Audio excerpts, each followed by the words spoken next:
So, you finally decide you're done with debt.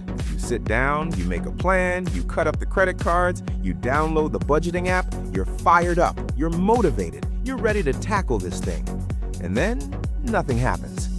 3 months go by and you've barely made a dent. You threw every extra dollar you had at your debt, and the balance went from $47,000 to $44,200. You're exhausted, you're frustrated, and that little voice in your head starts saying, "See, this is impossible. At this rate, you'll be paying this off until you're 80. But here's what's wild. That same person who wanted to quit after 3 months, 2 years later, they've paid off $31,000, and they're unstoppable. They're finding extra money everywhere, they're throwing bonuses at the debt, they're taking side gigs. The last $10,000 disappears in like 6 months. What changed? Because I'm telling you right now, it wasn't their income. It wasn't some magical windfall. The math didn't suddenly get easier. My name is Alex, and I spend way too much time thinking about why people fail at debt payoff in the first few months, but succeed spectacularly once they get past a certain point. If you're someone who's staring at a debt balance that feels overwhelming, or you've tried to pay off debt before and quit because the progress felt invisible, make sure to hit the subscribe button and give this video a thumbs up if this helps you out. Because today, we're talking about something that financial experts don't explain well enough. That first $3,000 of debt payoff, it's legitimately harder than the next $30,000.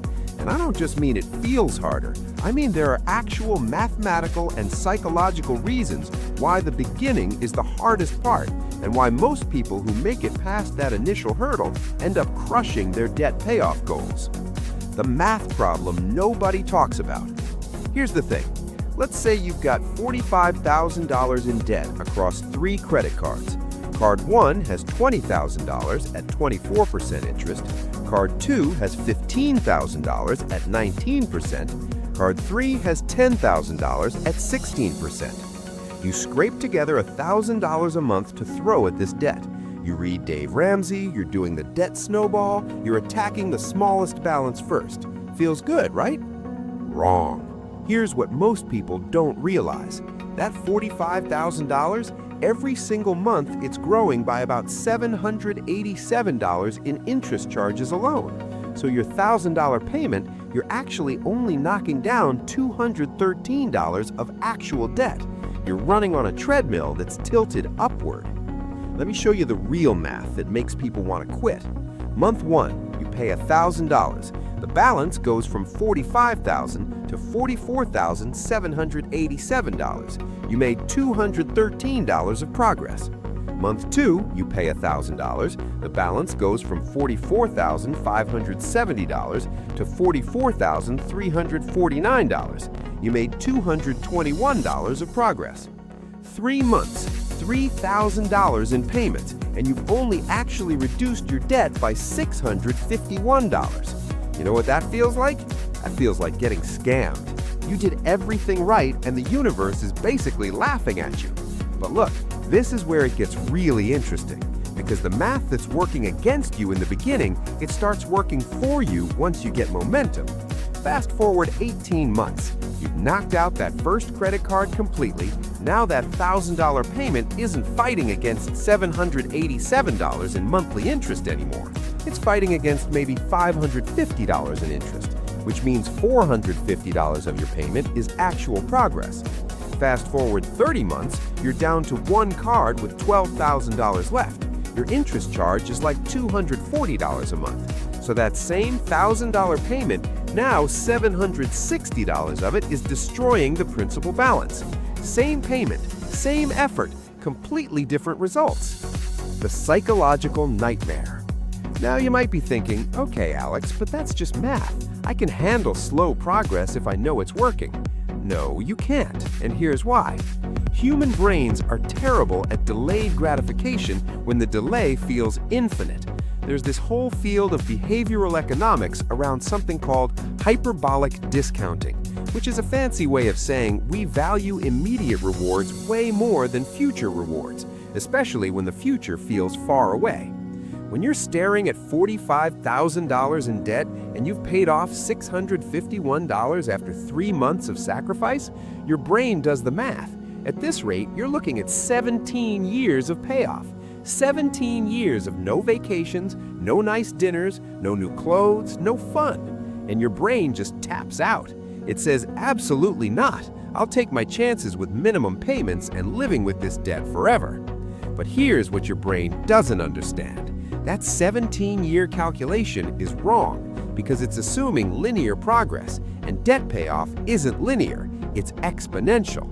Look, I need you to understand something. That first $3,000 might take you 6 months of pure suffering, but once you've eliminated one debt, the next $5,000 might take 4 months, then the next $8,000 might take 5 months, then the next $12,000 might take 6 months. I've seen people go from "this is impossible" to "I just threw my entire tax refund at my debt and it barely hurt" in 18 months. The habit formation problem. Here's another thing. That first $3,000, you're not just paying off debt, you're rebuilding your entire financial operating system. Think about what you're actually doing in those first few months. You're learning to budget for the first time in your life. You're saying no to things you've always said yes to. You're meal prepping instead of door dashing. You're staying home on Friday night instead of going out. You're driving your paid-off 2012 Honda Civic instead of upgrading to something newer. Every single one of those decisions requires willpower, and willpower is a finite resource. There's research from Stanford psychologist B.J. Fogg that shows behavior change is hardest when you're fighting against existing habits. You're essentially rewiring your brain's autopilot system. And that process, it's exhausting. But here's what happens after about 90 days of consistent behavior. Those new habits start becoming automatic. You stop thinking about whether you're going to bring lunch to work. You just do it. You stop debating whether you're going to make an extra debt payment. You just do it. The same actions that required intense focus and discipline in month 1 become background noise by month 6. And that's when the magic happens, because now you're not just paying off debt, you're operating from a completely different financial identity. You've become someone who lives below their means, who finds money in their budget, who gets creative about earning more. The compound effect of small wins. This is where it gets really interesting. There's this concept in psychology called self-efficacy, which basically means your belief in your ability to succeed at something. And here's the thing about self-efficacy. It's not built through motivation or positive affirmations. It's built through evidence. In those first few months, you don't have evidence. You have hope and fear and desperation, but you don't have proof that you can actually do this. But then you pay off that first credit card, and something shifts. You've got $44,000 left instead of $45,000, which objectively isn't that different. But psychologically, you just proved to yourself that you can eliminate a debt entirely. You closed an account. You got a win. And your brain starts looking for the next win. I see this all the time with people who successfully pay off debt. They start getting competitive with themselves. They find an extra $200 in the budget, and they're like, oh, I can shave another month off my timeline.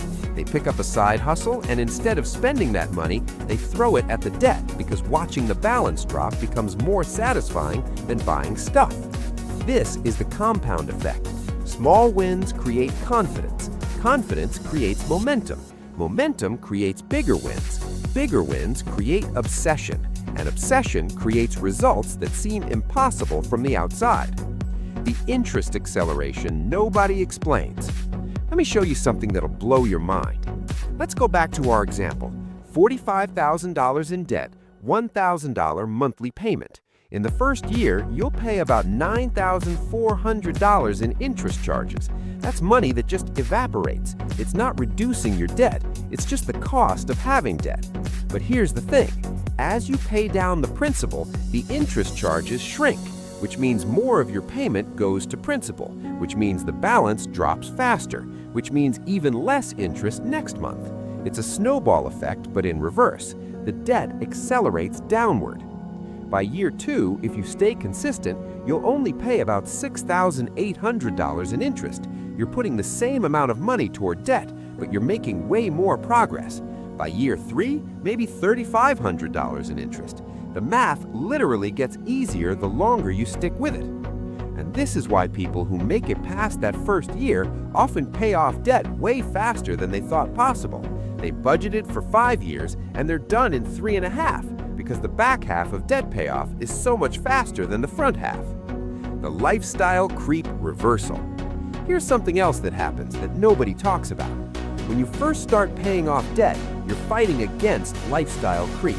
You know what lifestyle creep is. It's when your spending automatically expands to match your income. You get a raise, suddenly you're eating out more. You get a promotion, suddenly you need a nicer car. In those first few months, you're actively reversing years of lifestyle creep. And it sucks. It feels like you're being deprived. It feels like you're moving backward in life while your friends are moving forward.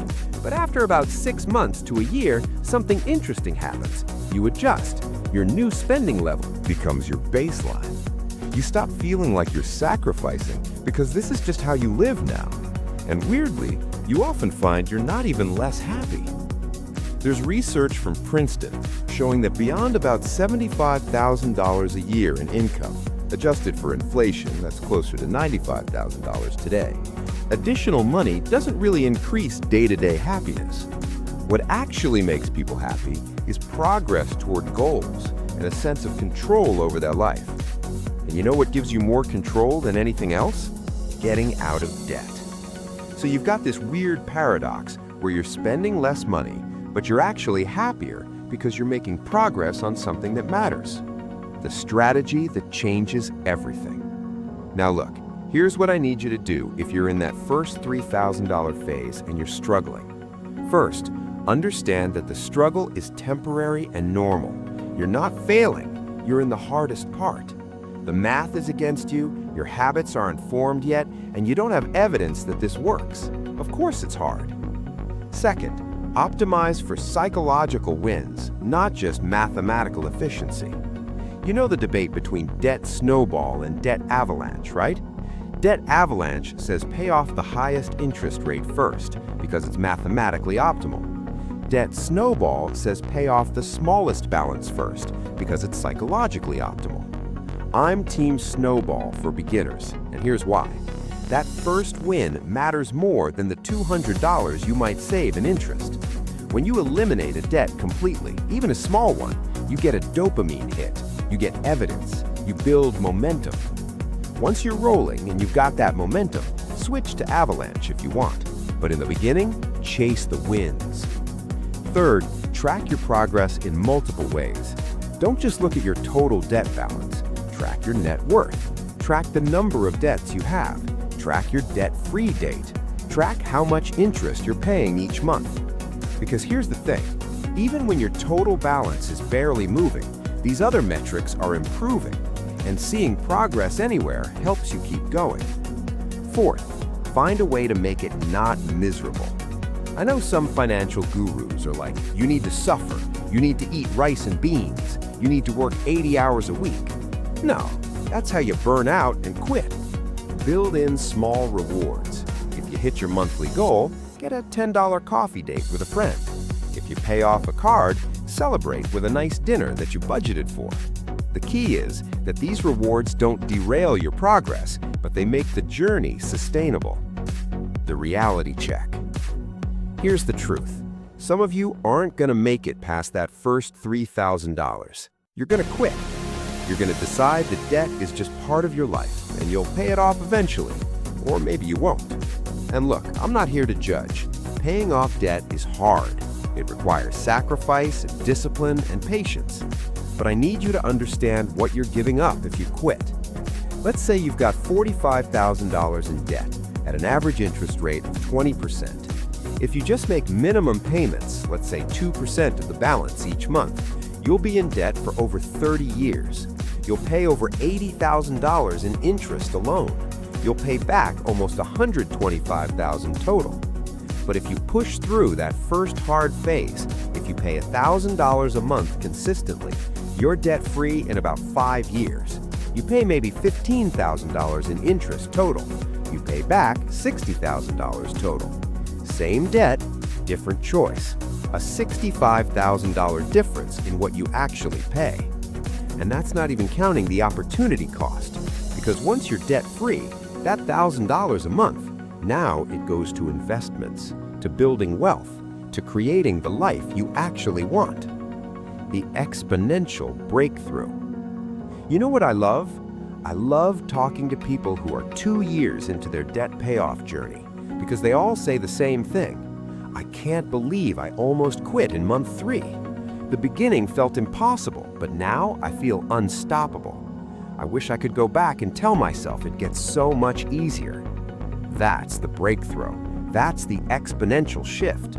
The first $3,000 feels harder than the next $30,000 because it is harder. The math is worse, the habits aren't formed yet, and you don't have evidence that this works. Of course it's hard.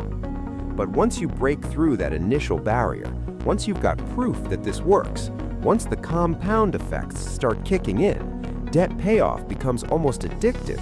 You start finding money in places you didn't know existed. You start making decisions differently.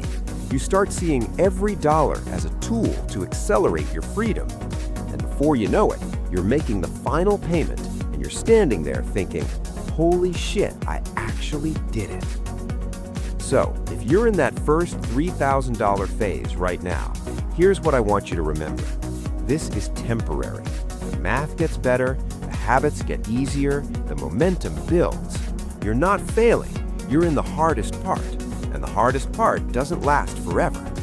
Stay consistent, trust the process, track multiple metrics, celebrate small wins, and whatever you do, don't quit in month 3. Because I promise you, the person you'll be 2 years from now will thank you for pushing through when it felt impossible. If this video helped you see debt payoff differently, hit that thumbs up button and drop a comment below telling me where you are in your debt payoff journey. Are you in that brutal first phase, or have you broken through to the other side? I read every single comment. And if you haven't subscribed yet, click that subscribe button, because we're going deep on personal finance topics that actually matter, breaking down the math and the psychology so you can make better money decisions. I'll see you in the next one.